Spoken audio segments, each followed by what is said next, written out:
Tumanggap ng 2 million pesos na grant mula sa Department of Trade and Industry o DTI-12 ang lokal na pamahalaan ng Tacorong. Ang pondo ay gagamitin sa paglinang sa kasanayan ng mga local artist. Ito ay sa pamamagitan ng 3 buwang training program na Lunsod-Lunsad Tukid Tacorong. Lalokal ito na 300 mga artist mula sa mga eskwelahan at iba't ibang grupo.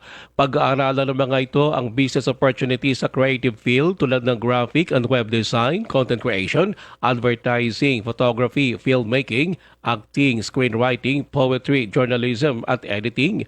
Ayon pa kay DTI-12 Regional Director Flora Gabonales, may tuturing na powerhouse ang creative industry. Ito kasi ayon kay Gabonales ay nagbibigay ng trabaho, sumusulong sa entrepreneurship at magdalagay sa mga local talent sa global stage. Sinabi naman ni Tacorong City Tourism Officer Emily Hamurabo na ang Lunsod-Lunsad Tukid Tacorong ay isa ring movement na nagpapaunlad sa skills resources ng mga local artists at nagbibigay sa kanila ng pagkakataon na magtagumpay.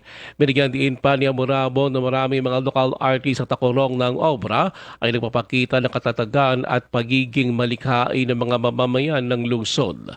Ruel Osano, NDBC, Bida Balita.